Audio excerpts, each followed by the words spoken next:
This young girl is about to learn the shocking truth about where her childhood classmate actually comes from, but she doesn't know that she's now at the center of a much larger conspiracy. A young girl named Liz Parker works as a waitress at an alien-themed restaurant in Roswell. She waits on two customers who are conspiracy theorists and are in town for the Crash Festival. They ask her if her family has lived in Roswell for a long time, and she replies that they have. They then ask if anyone in her family has stories about the infamous UFO crash in Roswell in 1947. To entertain them, Liz shows them a fake picture of an alien and claims that her grandmother took it right before the government came and covered the whole thing up. Liz's friend Maria tells her that a boy named Max Evans can't seem to take his eyes off of her. Liz blushes upon hearing this, but then hides her feelings and insists that she intends on dating another boy named Kyle. Just then, an argument between two customers gets heated, and one of them pulls out a gun. As the two struggle with each other, the gun accidentally goes off, and the bullet hits Liz. Seeing this, Max heads toward Liz, despite a boy named Michael protesting against it. As Max checks on Liz, Michael distracts everyone in the shop. Max opens Liz's shirt and places his hand on the bullet wound. Suddenly, Liz's life flashes before his eyes, and when he lifts his hand, the wound is completely healed and Liz wakes up. He spills some ketchup on her and tells her to tell the police that the bullet never hit her. She just got covered in ketchup due to a broken bottle. He runs out and drives away with Michael. Liz is shocked at what just happened. Next, Sheriff Valenti arrives on the scene, and the two conspiracy theorists tell him that something weird has happened here, because they have searched the entire area where the gun was fired, but there is no bullet anywhere. They also show him the picture that Liz gave them. One of the conspiracy theorists points out that two boys in the restaurant left in a hurry after the incident. Trying to cover up, Liz says that she's never seen the boys, so they must be tourists. But the annoying conspiracy theorist once again interjects that it seemed like she knew the boys well. Next, Liz comes home and sees a strange mark of a hand where Max touched her. She puts her bloodied uniform in her book bag. The next day in biology class, Max arrives late. He is told that for this class they will be taking samples of their own cells from their cheeks, studying them under a microscope, and describing them. Max seems uncomfortable with this experiment and takes a bathroom pass and leaves. Liz grabs the pencil that he was chewing on and observes a sample of his cells. They look nothing like human cells are supposed to. After the class, Liz catches up with Max and tells him they need to talk. They find an empty room, but Liz's boyfriend Kyle is there. He gets suspicious, but Liz tells him that they're just studying for their biology final. After Kyle leaves, Liz confronts Max about the mark on her stomach and what she saw in her microscope. Max admits to her that he is not from this world, and Liz freaks out. She tries to leave, but Max stops her and warns her not to tell anyone about this because it would have dire consequences for him. He says his life is in her hands now. Meanwhile, Maria talks to her friend Alex about how Liz is avoiding her. Next, Max sits with his alien siblings Michael and Isabel, who scold him for his rash behavior. They remind him that they made a pact to never publicly use their powers. When they find out that Max has told Liz the truth, they get even more upset. Michael says that they may have to consider leaving Roswell now. During the conversation, it is revealed that the three aliens are currently living with different foster families. Meanwhile, Maria meets with Liz and shows her a notepad from the restaurant covered with her blood, not ketchup. She demands to know the truth about what happened and what Max did to her. Liz says nothing. Max, Michael, and Isabel are driving down the road when they are pulled over by Sheriff Valenti, and it is evident that he is suspicious of them. After he leaves, Michael says that their cover is blown and they have to leave Roswell. Max insists that Liz is different, that she won't tell anyone about them, and that they have no reason to believe the government is even looking for them. Michael reminds Max that all the other aliens that were with them at the time of the crash were caught and most likely killed by the government. At night, Liz arrives home from a date with Kyle, and while she is looking for her keys, Kyle spots the mark on her stomach. Afterward, Max arrives and asks to speak with Liz. He tells her that when he healed her, he formed some sort of connection with her. He could see all her memories and feel how she felt about them. He says that maybe he can turn the connection the other way so that she can see him for who he is and know that he is not all that different from what she's always known. Max grabs her face, and his whole life flashes in front of her eyes. She sees how he and Isabel were found in the jungle by their foster parents. She also sees how he's always seen her and feels the love and adoration he's always felt for her.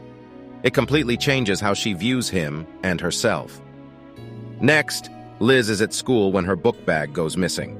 She is called in for questioning by Sheriff Valenti, and he shows her a picture of a man who was found dead, with no apparent cause, except for a mark of a hand on his chest.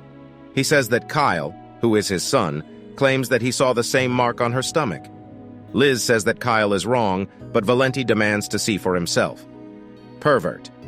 Liz lifts her shirt, but it is revealed that the mark is no longer there. Valenti says that the mark eventually faded on the victim, too. Valenti asks Liz what she knows about a boy named Max Evans, and she replies that she doesn't know him very well. Finally, it is revealed that somebody turned in Liz's book bag to Valenti. After Liz leaves, Valenti angrily speaks with a federal agent named Stevens and says that there is a bullet hole in Liz's uniform along with her blood, so the girl was most definitely shot.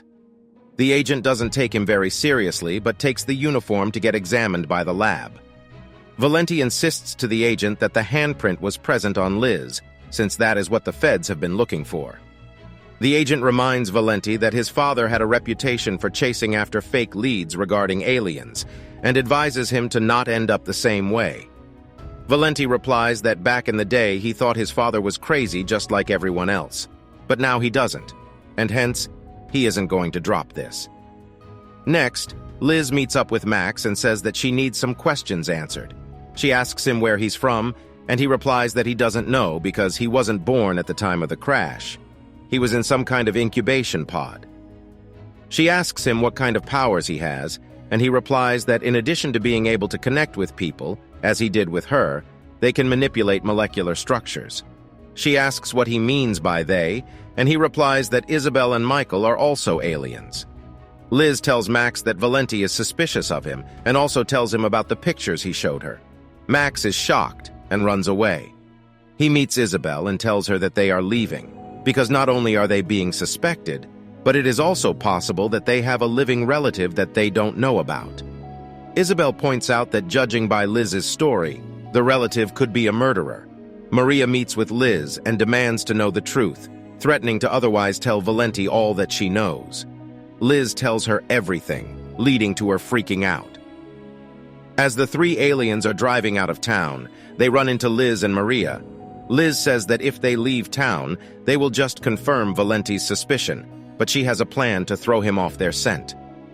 Liz gives Kyle a costume and tells him to meet her at the crash festival. Isabel and Maria stage an accident and paint a handprint on Maria's chest. Max allows himself to be arrested by Valenti so that when he finds Maria's body, he can't suspect Max for it.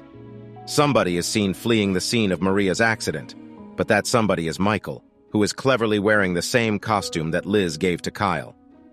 The plan works flawlessly, except Valenti figures out that the mark on Maria's chest is made with paint.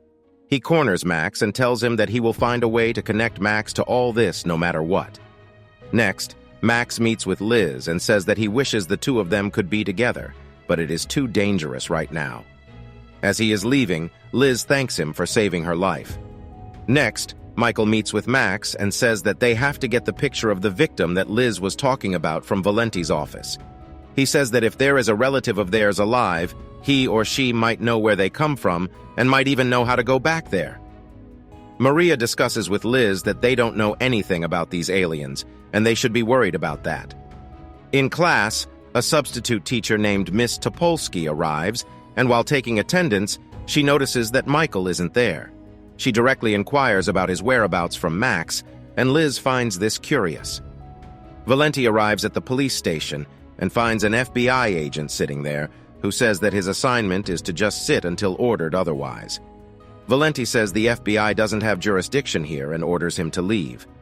Liz shares her suspicions about Miss Topolsky with Maria, and they agree that she could be a government spy sent to investigate the aliens. Maria says they need a third perspective on this, so they should tell Alex. Liz is against this. Next, in school, Liz navigates her complicated ongoing relationship with Kyle. As she is talking to him, she notices Miss Topolsky coming out of the student registrar office. She follows her and runs into her, causing her to drop her files. As she is helping her pick the files up, she discovers that she is looking into Michael's file. Liz arrives at Michael's house, which is terrible, and meets his foster dad, who is even worse. She tells Michael that Miss Topolsky is clearly after him.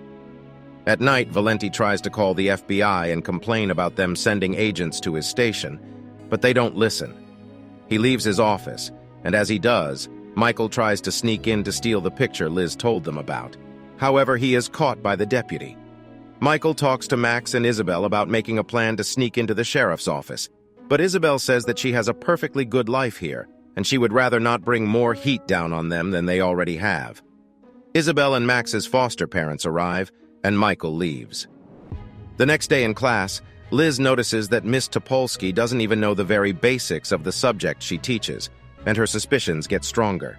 She shares them with Max, and he isn't sure, but later he spots her meeting Valenti and realizes that something is up. Meanwhile, Agent Stevens arrives in Valenti's office and shows him a warrant for confiscating all his alien-related files. Valenti realizes that Liz's uniform proved his theory correct. Max invites Liz to a deserted room, and she thinks it's for romantic reasons, but he actually wants to spy on Topolsky. While waiting for her to come into her office, the two have a deep conversation and bond. Finally, Topolsky arrives, discussing Michael with another unknown man, and their suspicions are confirmed. Meanwhile, Michael sees the feds cleaning out Valenti's office and says to Max that this is their last chance to get that picture. Max tells him to not do anything to get them further in trouble. He tells Michael that Topolsky is looking for him and tells him to lay low. Michael says that Max just wants to preserve what he has in Roswell, but he doesn't realize that Michael's life here isn't all that good. Next, Max and Liz spy on Michael's house to check for Topolsky's arrival, but they get caught by Kyle, and consequently spotted by Topolsky. Meanwhile, Michael breaks into Valenti's office, and Max and Isabel have to create a distraction to get him out before Valenti catches him. Michael doesn't find the picture he's looking for, but he does find a peculiar key, and when he grabs it, he gets weird memory flashes. Afterward, he gets Isabel and Max to grab it too, but neither of them experience the flashes.